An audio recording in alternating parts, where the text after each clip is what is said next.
gal pradėkime nuo pradžių. Tai išvežu šiandien mazdelę tiesint, tai davai parodysiu jums viską, kaip dabar tai atrodo, kad galėtume pamatyti skirtumą, kai aš ją atsimsiu. Sakė, padarys per vieną dieną, nelabai šito tikiuosi, bet, tikėkime geriausio. Tai šitą sparną pasikeisim, bagažinį turiu kitą sparną, tai iš esmės yra durys palankstytos kai kur ir čia.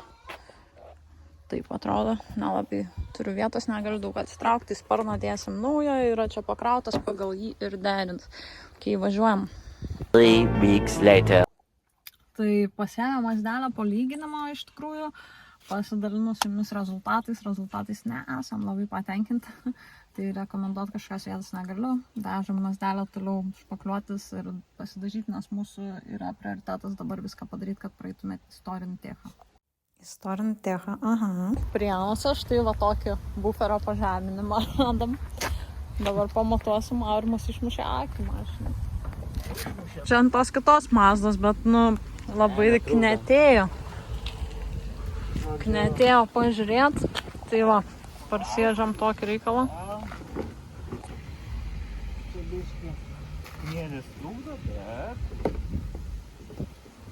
Geriau bus su juo. Daug geriau.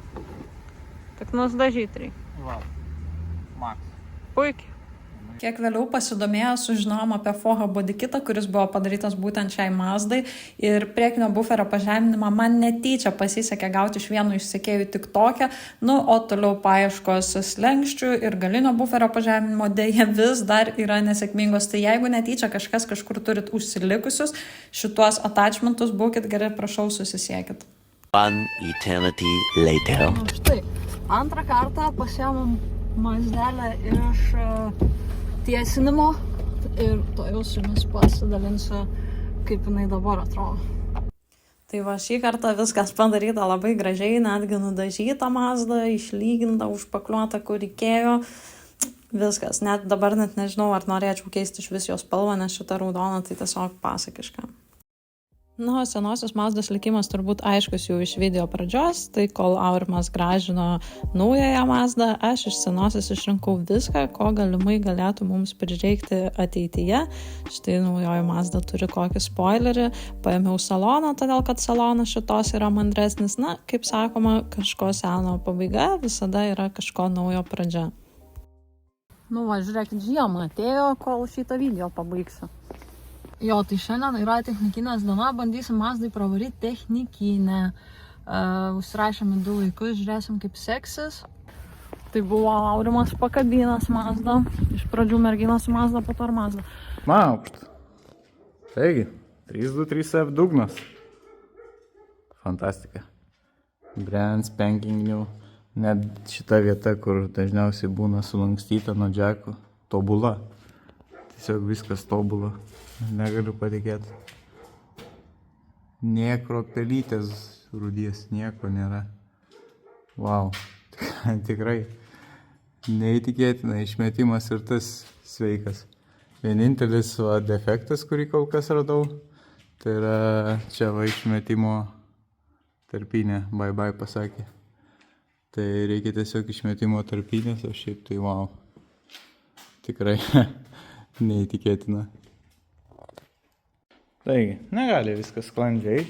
Turėjau nupirkęs čia tokius sujungimus, kurie turėjo tarpinę. Ir galvoju, įdėsiu čia tą tarpinę ir kaip matot, čia jau kai ko trūksta. Tai va, kaip atrodo, radau galų galę surūdėjusią vietą šitoj mašinai. Tiesiog užveržinėjau ir net ne per stipriai sukau ir va, bye. Tai dabar, čia yra tokia smeigė, panašu, kad jinai įsukta iš šitos pusės į aną. Ir esu tikras, kad neatsisuks. Tikrai, pasižiūrint, kaip čia atrodo, tai net nežinau, net nenoriu bandyti. Matyti įimu bulgarkę, nusipjaunu ir išsigrėžiu naują skylę. Ir tikiuosi, kad šitam taip neatsitiks. Beje, matosi, kaip šitą atsukau. Iš šitos pusės ir fokus va šitos. Tai labai smagu. Beje, sriegis labai keistas. N12, N175, kažkoks labai nestandartinis. Tai va, smagu, pjaunam, gręžiam, darom. A few inches later.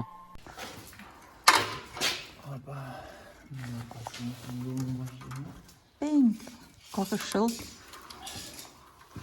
Taip, pasikabinsim mašiną čia. Nerandu plika akim. Rasiu ne plika akim. Važiuojam.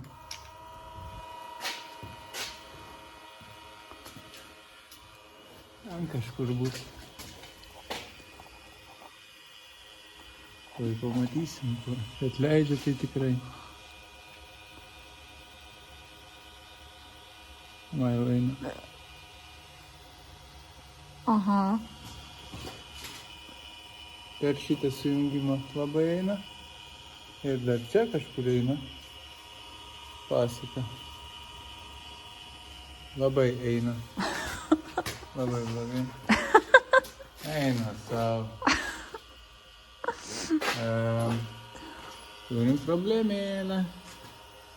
Neturim baisiai daug laiko Čia ją va išspręsti. šitas va. Eik tu savo kaip stipriai. Oh no.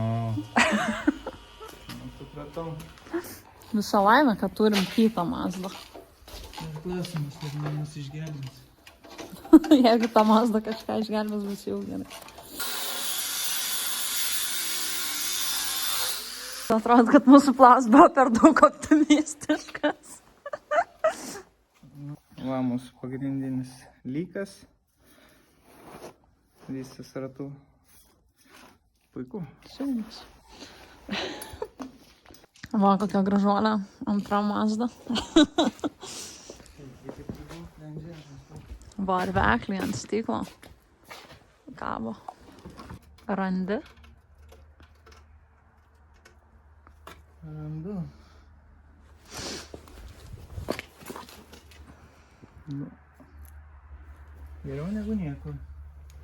Galiu taip pasakyti. Tada šitas zin, tą susivyrinsiu. Nu, reiks šitą susitvarkyti, smėgia vien. Nu, gerai. Nu, va, tikrinam paskutinį kartą išmetimą.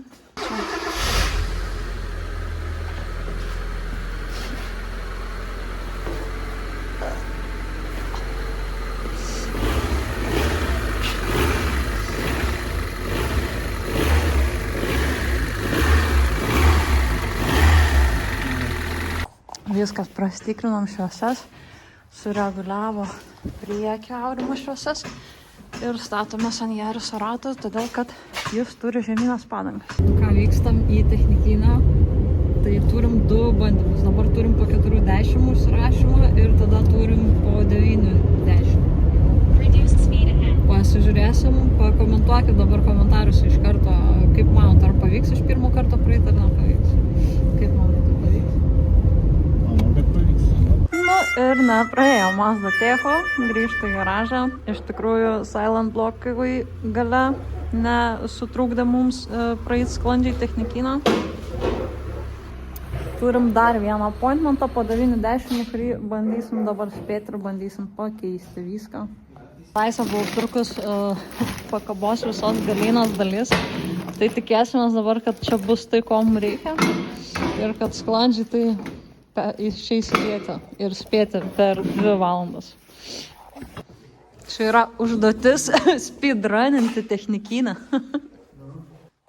Nu ir kas čia? Iš gumos juda.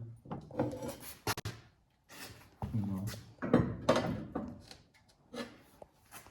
Keisk ir tai, ką reikia. Nesulaukiu daugiau. Tikrai viskas gerai. Tai, kad jis iš šono juda, tai iš čia, nu, jis tiesiog ant gumos. Nu. Jo, turim viską išskyrus tą, ką reikia. Tai ties čia šiandien ir pasibaigs kelionė. 1 week later. Na štai, iš antro karto Mazdelė praėjo technikiną, yra priregistruota ir keliauja žiemos miegui prisiparkuot pažeminiam parkinge. Tai štai tokia kol kas ir šitos labai nice 323 kelionė. Tai ar tai kelionės pabaiga? Ne. O dabar labai greit atsakysiu į klausimus, kurie gali iškilti pažiūrėjus šitą video.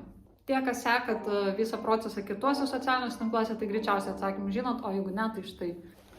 Kodėl ne istorinė technikinė?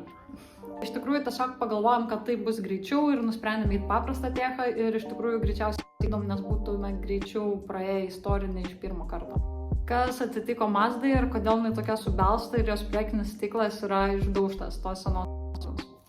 Taigi, bestovint daugiabučių namų parkinge, Mazda sugebėjo pati savo susirasti nuotykių ir kažkokie vaikai, mergaitės, tiesiog pasielgė vandališkai ir išdaužė Mazdą į priekinį stiklą ir šiaip apniokojo patį automobilį. Ar neliūdna atsisveikinti su senaja Mazda? Tai visiškai neliūdna atsisveikinti su senaja Mazda, kaip ir minėjau video pirmoji pusėje, manau, kad kažko seno pabaiga visada yra puikus startas kažkam naujam. Ir ačiū visiems, kas žiūrėjot, palaikėt ir buvot šitoj kelionėje. Ir jeigu norit pamatyti, kas bus toliau, kas įdomu, netgi ir man, tai subscribinkit ir pažiūrėsim. Iki.